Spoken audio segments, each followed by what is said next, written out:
Ano? Hindi bang kay ni Tyrone yung nakita sa ilog? Hindi nga. Mismo si Chris ang nagsabi sa amin eh.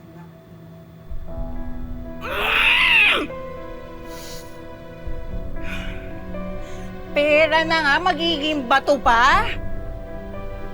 Alam mo, dapat patay na yan si Tyrone. At kung buhay pa siya, Darius, kailangan ipatira na natin siya.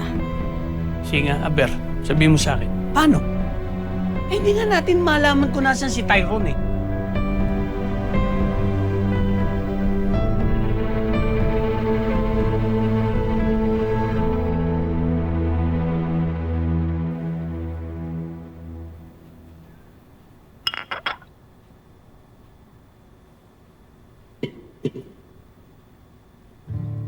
Ma'am, delivery po.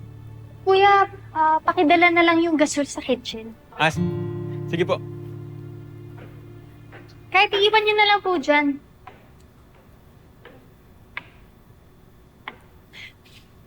Alam mo, mabuti na lang natuyo agad yung pantalon mo. Tsaka buti pala kasya yung damit ko sa'yo. Kumusta na yung pakiramdam mo? Medyo okay na ako. Nakatulong yung mga gamot na pinainom ko sa'yo. Tawagan mo ako sa susunod pag nakita mo to. Bakit po? Wala po. Sige po.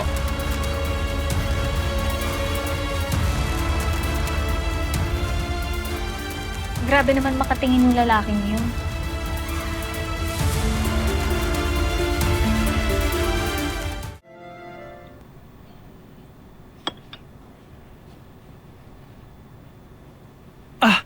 Angel, nakita mo ba yung cellphone ko?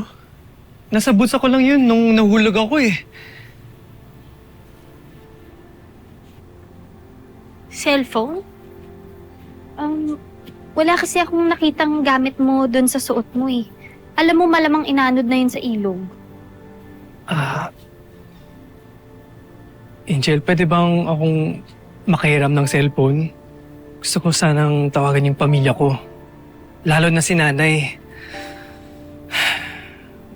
Gusto kong makisigurong ligtas siya.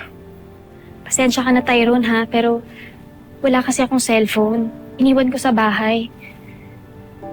Actually, nagbabakasyon lang kasi ako dito eh.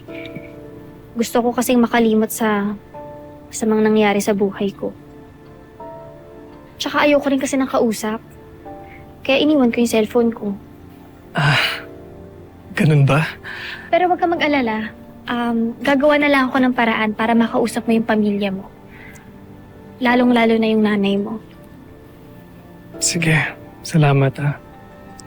Ito, mag-bis ka na muna. Malinis na yan.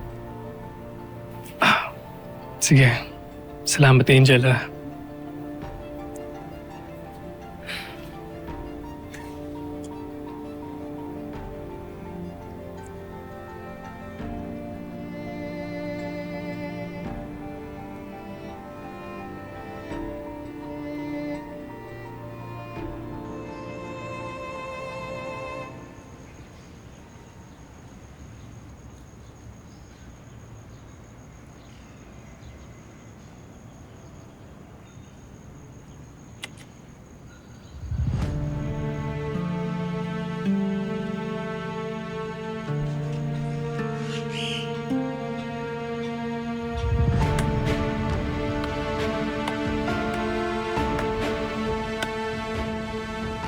Hindi ka na makakaalis, Tyrone. Dito ka lang sa akin.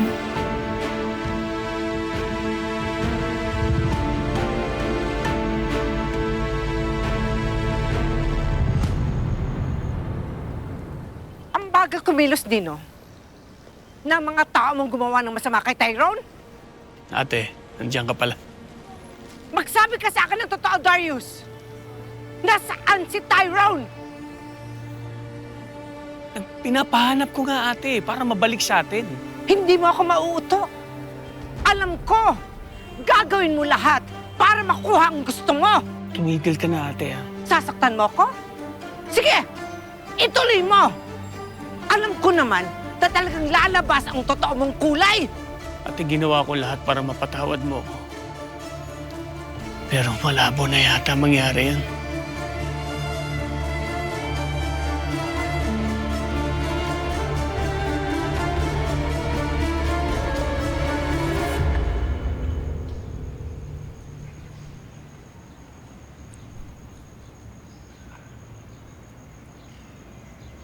Tyrone, dito tayo. Sigurado ako magugustuhan mo. Tsaka mahangin. Halika.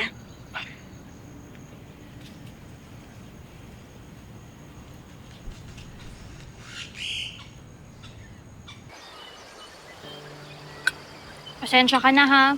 Ito lang yung pagkain ko. Hindi pa kasi ako nakakapag-grocery eh. Bakit? Sarap naman ito ah. Kumakain ka ng danggit? Oo naman.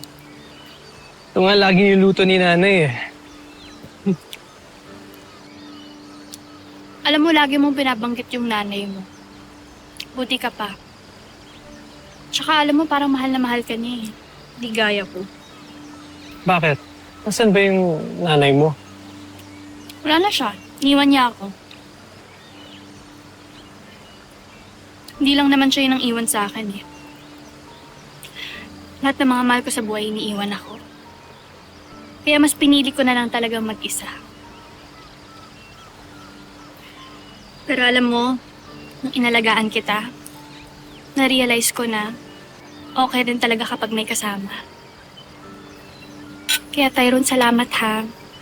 Dumating ka sa buhay ko. Ako ba? Ako nga dapat magpasalamat sa iyo eh. Dahil iniligtas mo ang buhay ko. Sige, kain na tayo. Salamat ulit ha.